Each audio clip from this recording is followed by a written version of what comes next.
quiero presentar a Hanna Barnett, quien nos va a hablar hoy, nos va a dar una charla sobre la representación mediática de la pandemia, ¿no? Y ella va a hacer con ejemplos históricos, va a hacer esta presentación que en realidad examina la representación de la pandemia dentro de los medios de comunicación para discutir las consecuencias problemáticas de asociar una pandemia con una nación extranjera, y ella va a utilizar tres ejemplos bastante históricos, ¿no? La gripe española del principio del siglo XX, la pandemia del H1N1 del año 2009 y la actual pandemia.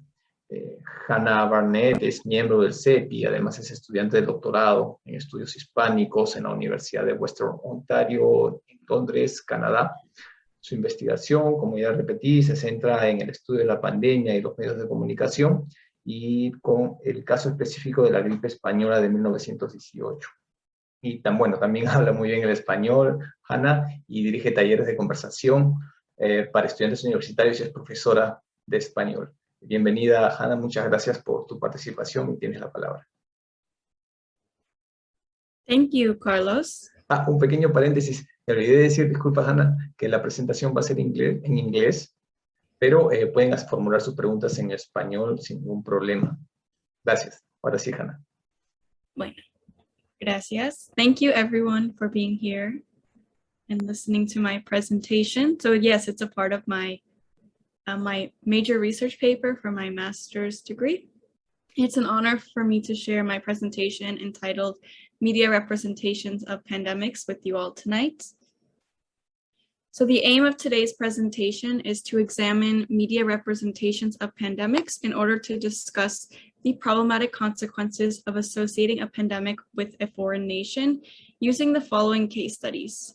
So first, like Carlos mentioned, the 1918 influenza, which was given many names such as the Spanish flu or the Spanish lady, the 2009 H1N1 pandemic, which was sometimes referred to as the Mexican flu or even the fajita flu, and then finally, the pandemic we are all very familiar with, COVID-19, which was given various names such as the China virus or the Wuhan flu.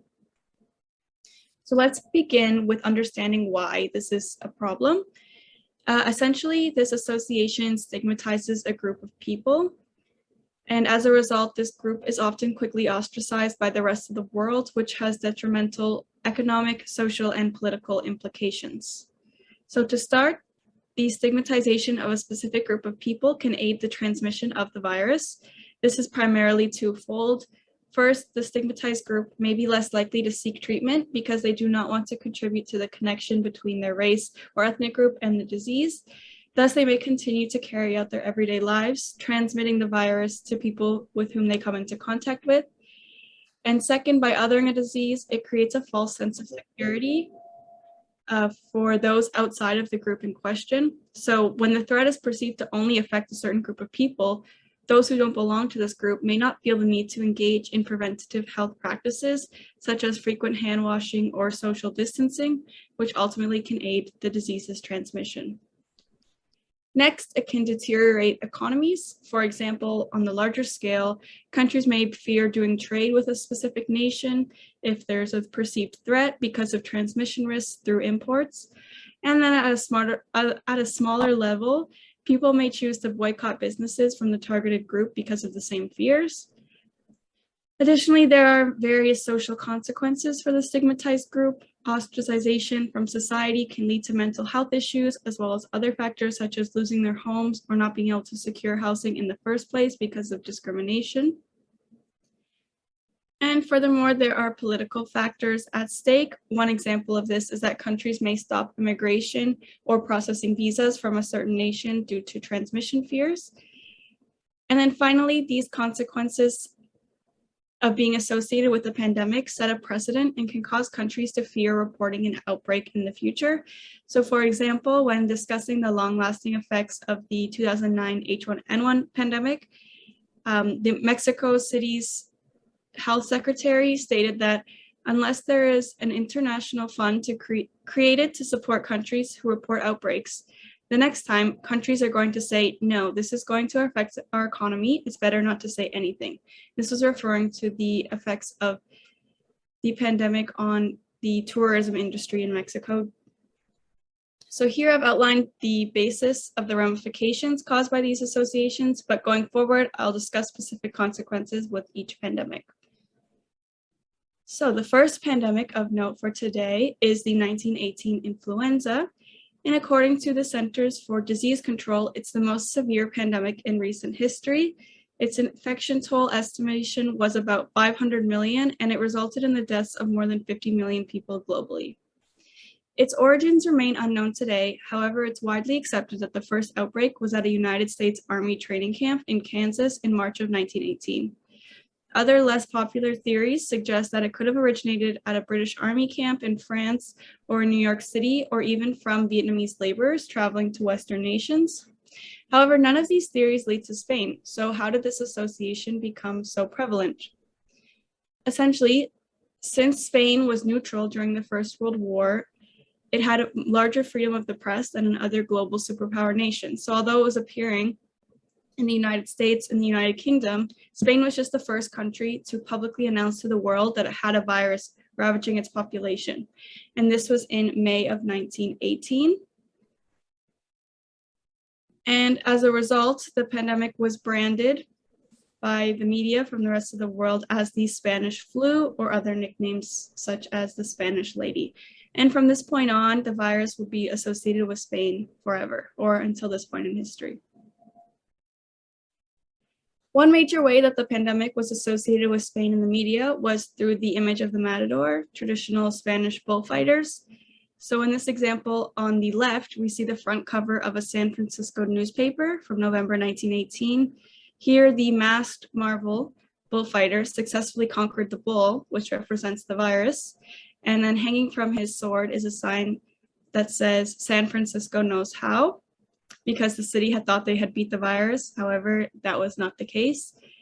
And the second drawing on the right is by the famous cartoonist Gar Williams for the Indianapolis News, and it depicts the flu as a matador skeleton on a train or a bus next to a very fearful man, and the flu asked the man, well, how's things with you this morning? Which denotes the casual nature of such a destructive pandemic. And in this piece, we see the representation of the pandemic's moniker, the Spanish lady. A skeleton woman with a handkerchief and a flamenco fan represents the virus that has, as the drawing reads in German, overtaken the angel of peace. So from these three drawings, we can see the visual associations of the Spanish flu with Spanish culture in the media. Now we must wonder the consequences this association had. Well, the 1918 influenza stigmatized Spaniards' bodies and cultures and ultimately influenced immigration policies. At the start of the 20th century, Northern Europeans and their descendants in the Americas held biases against the large flow of Eastern and Southern European immigrants. And with a pandemic devastating the world, the native population, which includes Northern European settlers, feared that these newcomers were carriers of diseases due to stereotypes about their perceived poor health standards. For example, the United States enforced strict policies of quarantining and physical health screenings at its borders with the intention of protecting its population from pathogens arriving through bodies of immigrants. These nativist sentiments stigmatized particular groups, such as Spaniards, as carriers of disease, which rationalized their medicalized prejudices and form the basis of arguments for immigration restrictionists. And the second disease is the 2009 H1N1 pandemic, also known as the swine flu, which resulted in the deaths of anywhere from 150,000 to almost 600,000 worldwide. And the first identified case was a 5-year-old boy from La Gloria, Veracruz in Mexico, a town known for its large pig industry. As a result, this pandemic was linked to Mexico and specifically Mexican pig farming. And this pork connection is also where the term swine flu comes from, although this name is also condemned by the WHO, the World Health Organization, as they argue that alongside geographical locations, species of animals should not be included in disease names because of the impact it can have on the industry. Ultimately, this Mexican and thus Hispanic connection enabled many to put forth racist and xenophobic rhetorical strategies. And yes, so it was weaponized by the media as the Mexican flu, or even sometimes the fajita flu. So here is a video of how this pandemic was represented in the media. So there's a big jump between the 1918 influenza and 2009. Media changed a lot, and we saw mostly the rise of radio talk show hosts. These mainly controversial conservative or far-right personalities such as Alex Jones, Lou Dobbs, and Michael Savage use their platforms to disseminate various problematic messages to their large groups of followers, including this association between H1N1 pandemic and Mexicans. Here I'm going to play a video from the watchdog organization Media Matters, which demonstrates how these political personalities discussed the pandemic at the time. Let me know if you can't hear it when it starts playing. This is a Fox News alert. The World Health Organization now says we could be in danger of a worldwide flu pandemic. Does that mean I'm going to have to call this the Mexican flu? We have some more suggestions since it's so politically incorrect to call the swine flu the swine flu. How about the fajita flu? And everybody's emailing going, the illegals are bringing it across the border. Make no mistake about it.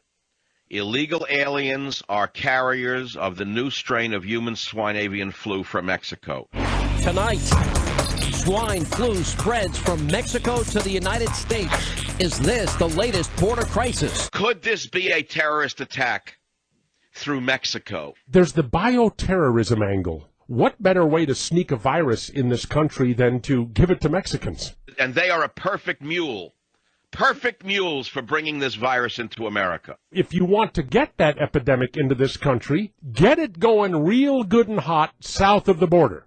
And, then just spread a rumor that there's construction jobs available somewhere. There have been some irresponsible voices out there talking about trying to link illegal immigration with this pandemic. That is not the case at all, and that is ignorant. So I've seen this video many times, so it's kind of lost the dramatic effect on me, but this video just shows how insensitive and horrible the media was regarding this subject. So, of course, with the media putting forth such hateful and racist rhetoric, we saw many consequences for not only Mexicans, but for anyone who fit the Mexican mold, so to speak, since we know that people cannot really decipher the difference between many Latinos. So, for example, we saw the revival and amplification of pre-existing racial prejudices and stereotypes. In one rant, Jay Severin, another radio personality, stated, "Women with mustaches and venereal disease, they are primitives, and when you scoop up some of the world's lowest of primitives in poor Mexico and drop it down in the middle of the United States, poor without skills, without language, don't share our culture, not share our hygiene."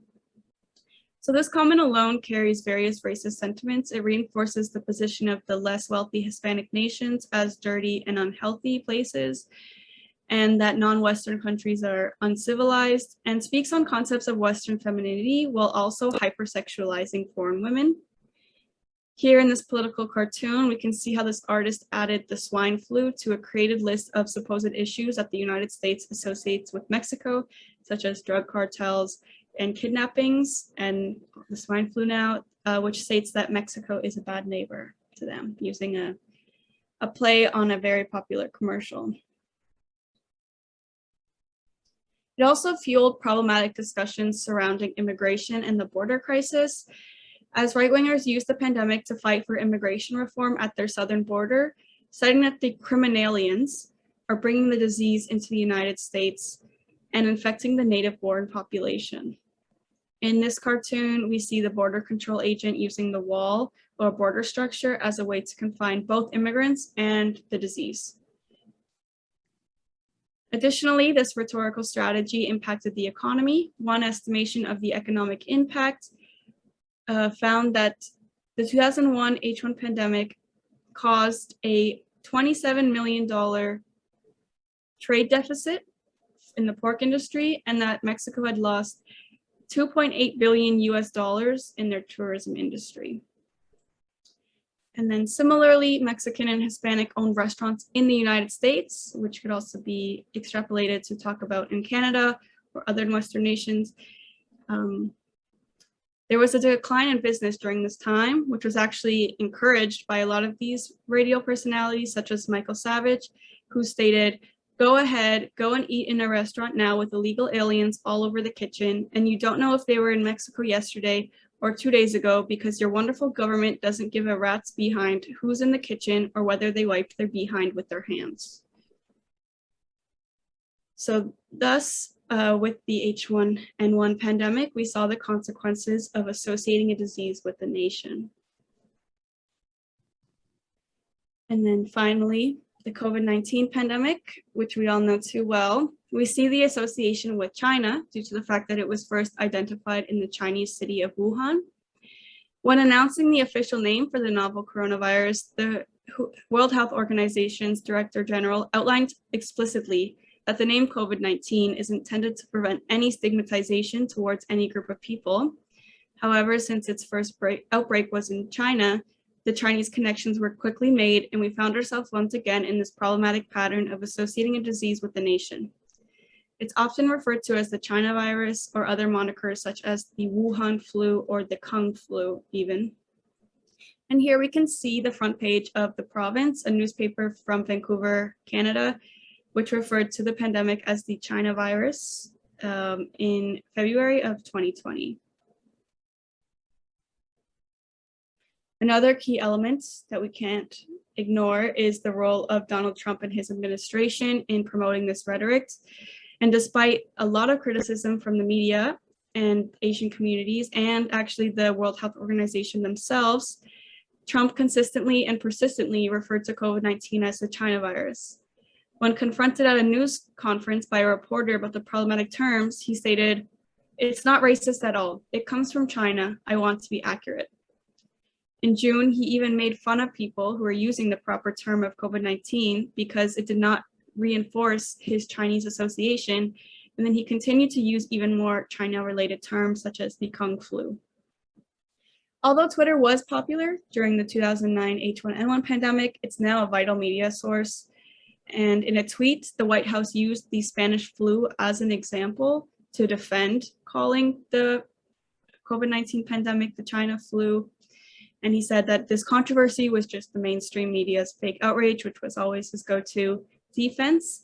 And Trump, even here on the right, he continued using these terms as late as January 3rd, 2021, mere days before being banned from the platform. And besides using these problematic terms, the pandemic has been associated with China in other ways. On the right, we have a Danish newspaper, and this political cartoon replaced the stars on the flag of China with coronavirus molecules. And then on the right, it's a picture of an export package with the virus saying it was made in China, which fuels the conspiracy theory that China manufactured the virus and sent it to the rest of the world. So the consequences of these rhetorics are fueling racist, xenophobic, which is anti-Chinese sentiments, and xenophobic sentiments, like the H1N1 pandemic, in which anyone who fit the Mexican mold was targeted. Those who are perceived to be Chinese, which includes any country in Asia, Pacific Islanders, indigenous people, have been affected. So one way of this is in a study, Darling Hammond researched how Chinese-related terms on Twitter and conservative news outlets affected non-Asians' perspectives on Asians, and they found evidence that the use of stigmatizing language increased subconscious beliefs that Asian Americans are perpetual foreigners, and how this can encourage discriminatory behavior, which we saw in an increase in hate crimes against these communities. So the UN reports that there were more than 1,800 racist incidents against Asian Americans in the United States in the first 8 weeks of the pandemic. It reported that attacks included physical assaults, vandalism, verbal harassment, denial of access to services and public spaces, so on and so on. As you can see on the right, Asian-owned businesses, such as grocery stores, restaurants, convenience stores, were subjected to attacks. This was in San Francisco's Chinatown. But this is not limited to the United States. In Canada, the government of Canada reports that there was at least 1,150 racist attacks against Asian Canadians in the first year of the pandemic. And cities with significant Asian populations, such as Vancouver, are particularly affected. And Vancouver saw a 717% increase in Asian hate crimes from 2019 to 2020. And now to conclude, we need to rectify this in the present and in the future from learning from the past. So in times of a pandemic, it's very important to reflect on our past, such as through examples of the 1918 influenza and the 2009 H1N1 pandemic, and study what was done properly and improperly. Through this, we can become more informed and make better decisions to prevent harm, although this was unfortunately not done in time for the COVID-19 pandemic. And here we have a campaign poster from 1918 encouraging people to wear masks to stop the transmission, which is something we still need to remind many people to do today. And I just wanted to conclude. So this is the World Health Organization's internationally recognized naming standards. And here they suggest that disease names may not include geographical locations.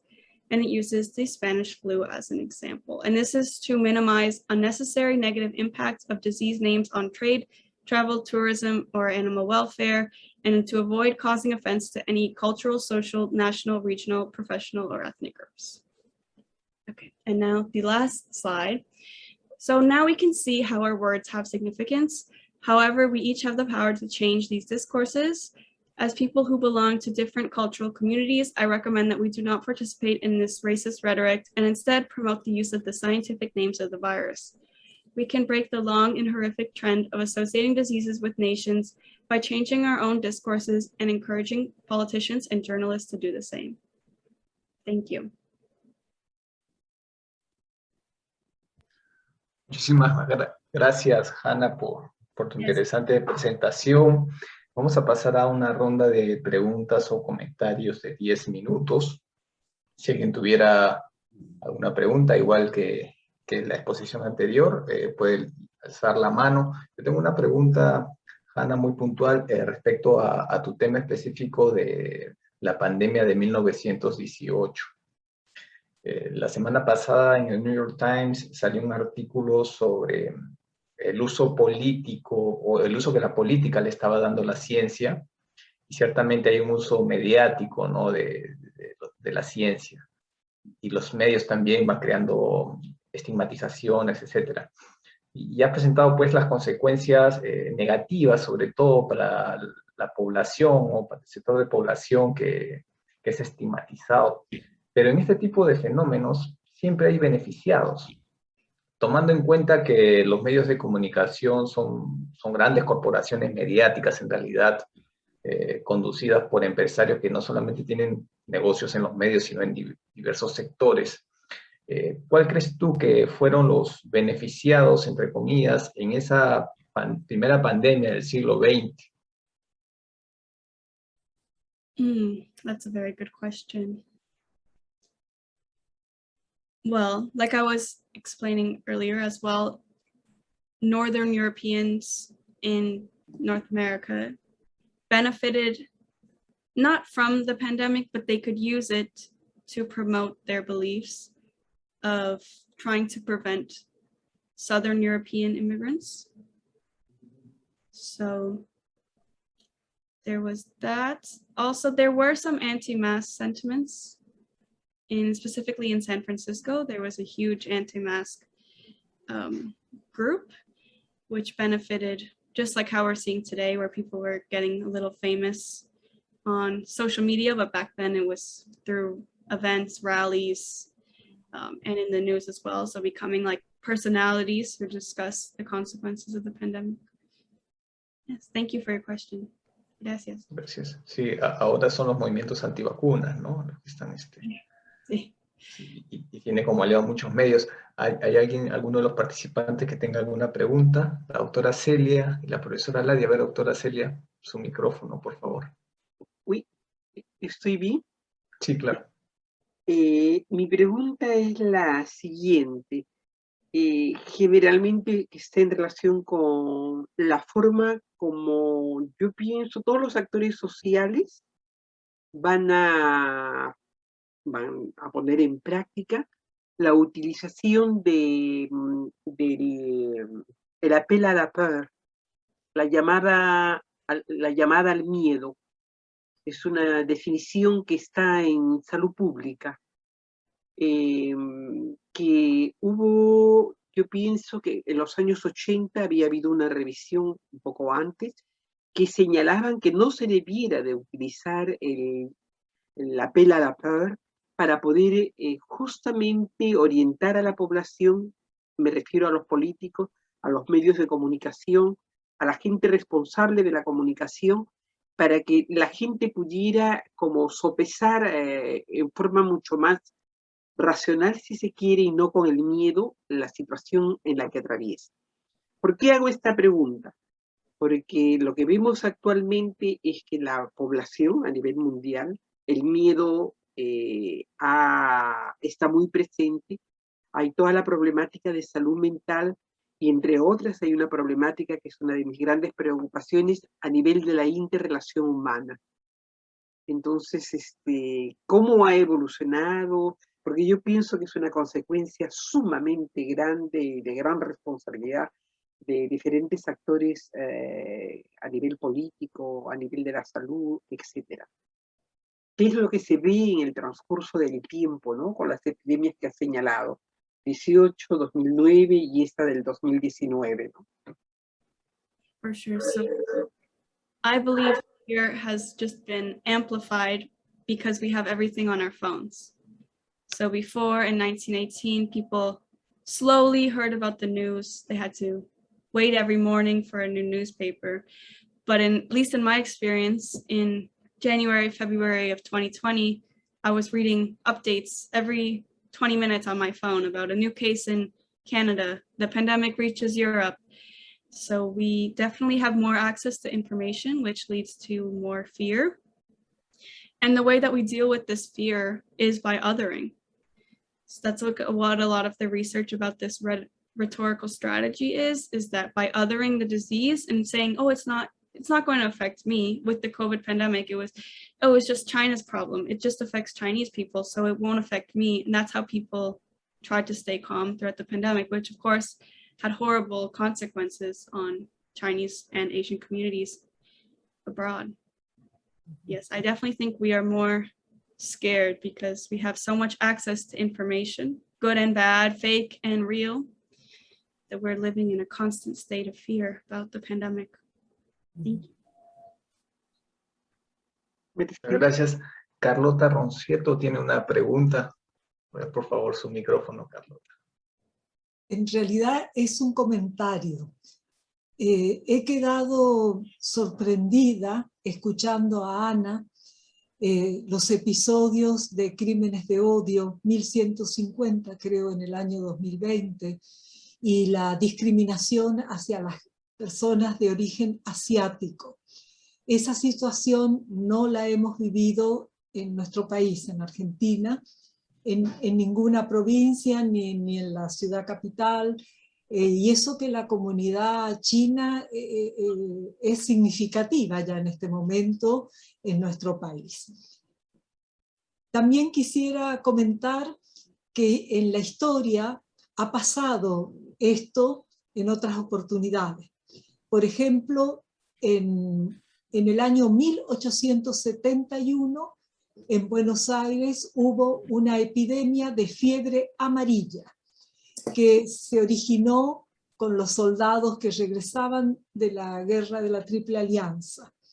Y ese episodio fue durísimo, se llevó la vida de muchas personas en proporción a la población de la ciudad, y en ese momento hubo una discriminación y un ataque a las inmigrantes de origen italiano, que eran numerosos en ese momento y en aumento, porque eran presidencias que fomentaban la llegada de los inmigrantes europeos, especialmente italianos. Y ahí sí hubo discriminación, hubo hasta ataque y hasta trataban de que no salieran de sus viviendas, y eso, bueno, se ha reflejado hasta en obras pictóricas, etc.